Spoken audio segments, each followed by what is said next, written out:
I think that there are lots of ways that we're going to be going back to school over the next couple months, and likely those ways are going to change as we go through the months, right? Depending on what's happening with as a result of the virus. So, let's just assume that parents are going to have to be engaged in homeschooling, right? What are the best ways that parents can support that learning at home? I know there's a lot of trepidation about parents and teaching their children and making sure that they want to do a really good job so that their children have a great experience. How can we, who are not teachers every day and qualified in some instances, go ahead and embark on that journey? And what will be the most effective way to do that? Yeah, I know there's lots of stress and anxiety about parents having to do more and act more as teachers. But the first thing to do is actually just think about setting up a good environment for your student and your child to learn in. So think about setting up a space where there's some quiet that maybe is away from distractions and other things. That can be a corner, it can be, it doesn't have to be its own dedicated space, but at least free from some of the distractions. Think about setting up a schedule so that students know what to expect and when to expect it. That's an important piece that students, and particularly younger students, but really all of us at all ages, tend to do well when we have kind of a routine and we know what's coming next. Second is doing that idea of talking about goals and monitoring progress.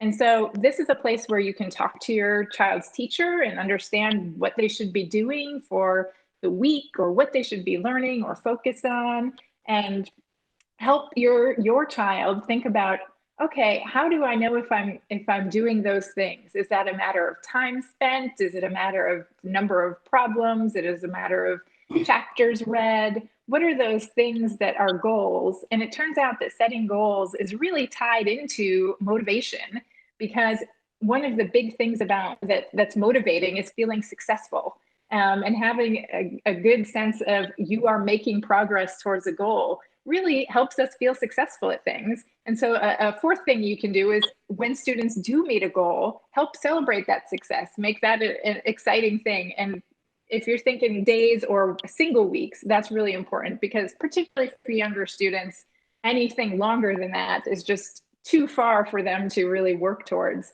But small successes, little wins are all important things to address.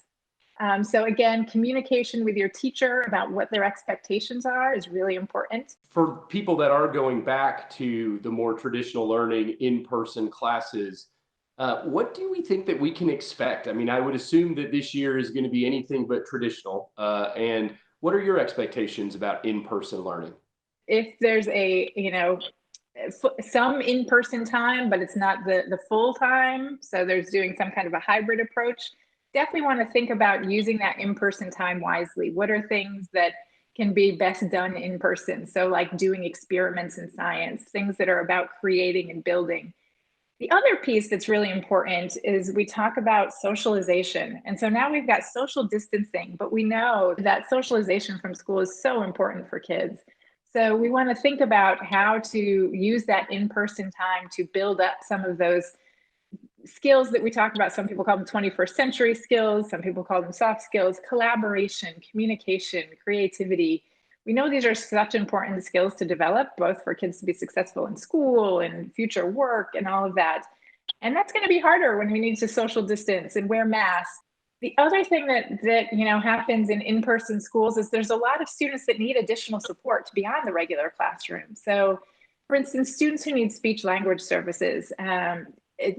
For folks that aren't familiar, a lot of speech language therapy sometimes really involves close work about how students hold their tongue and place their tongue in their mouth. And, the speech therapist traditionally is getting really up close with the student and working on those things. And so I know that the speech language therapists that I know are working on other ways to help students be able to get that same experience, but also maintain the social distancing and all of the things we need to be safe.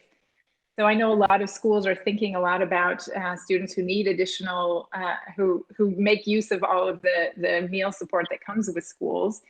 But if we had, say, a morning session, how do we make sure that students get that lunch support that they need? If students end up going some days a week and not others, how do we make sure that that happens? So there's lots of things thinking about what in-person looks like. I will tell you that I'm skeptical that people are going to be full in-person all year, but we'll see. So I think we need to think a lot about this kind of hybrid approaches that we may have.